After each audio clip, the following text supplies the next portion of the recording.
15 ships of the Royal Navy carve their separate white paths across the blue waters of the Mediterranean as at 25 knots they steam in escort to the Royal Yacht Britannia, their destination, Malta. This is the first voyage Her Majesty has made in the yacht. With her husband and her children, she watches the ships fire a royal salute of 21 guns.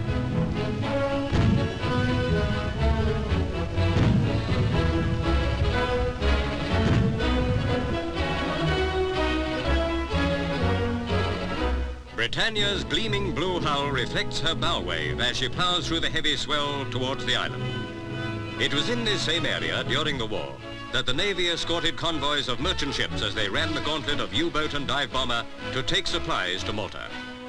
Prince Charles, in a sailor suit, sees a sight to thrill any 5-year-old as the escorting cruisers, destroyers and frigates perform intricate high-speed maneuvers.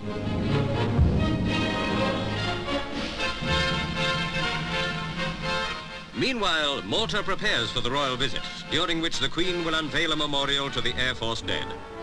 540 relatives of the fallen have come from Britain. The liner Mediterranean brought 350 of them. The rest came by air.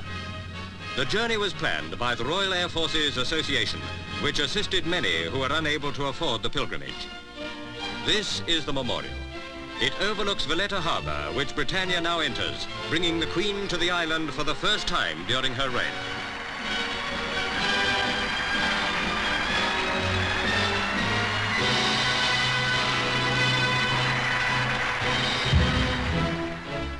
It was in 1942 that the late King awarded the George Cross to Malta for its heroism and devotion during a stage in the war when they suffered constant air attack and were reduced almost to starvation. The royal launch crosses the harbour, the goal of so many ill-fated convoys, and Her Majesty and the Duke prepare to step ashore.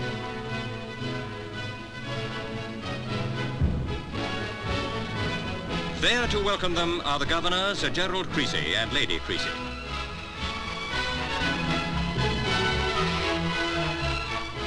At Floriana, the site of the war memorial, relatives of the dead are gathered. The Queen arrives there soon after she has landed, and among those who welcome her is General Lord Freyberg, VC, representing New Zealand.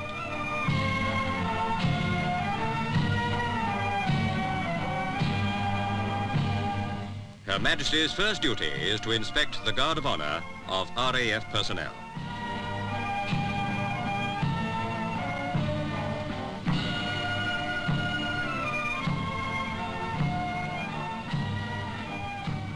The Queen walks to the dais, where she presses a lever to unveil the plaques at the base of the 50-foot-high marble column.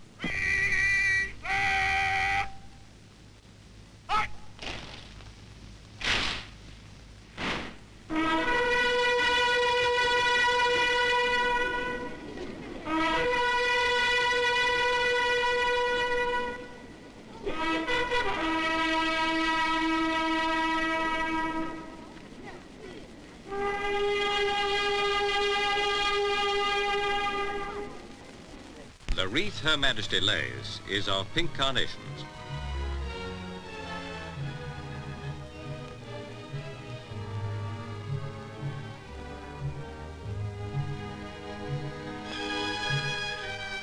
Upon the plaques are recorded the names of 2,301 officers and men of the Commonwealth who died that the people they defended might live.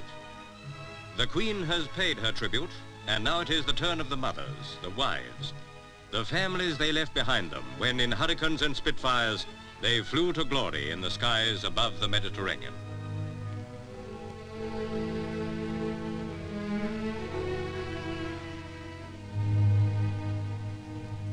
The following day comes another big moment for Malta as the royal children are brought ashore by barge.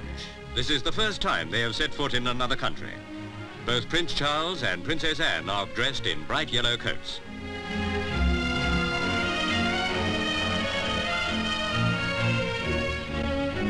The governess, Miss Peebles, and Nurse Helen Lightbody are there to keep an eye on the children.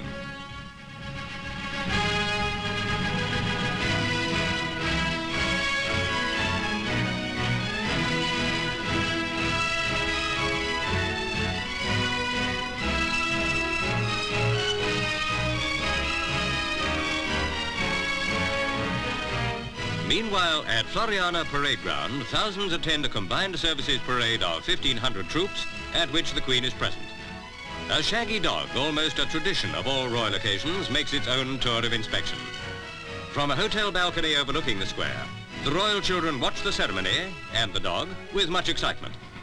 Now the entire parade marches past Her Majesty.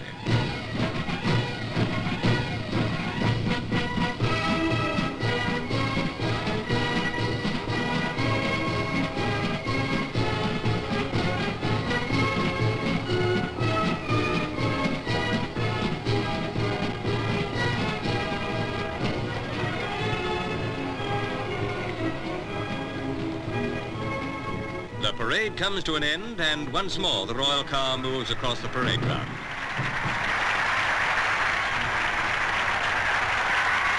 With true Elizabethan grace and courtesy, Prince Charles helps his sister from the hotel to their car.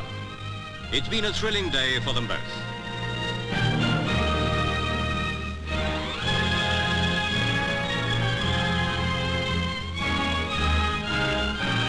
In Valetta, two ships are at anchor. Gothic, whose journey is now done, and Britannia, which will bring the Queen home from her royal tour of the Commonwealth.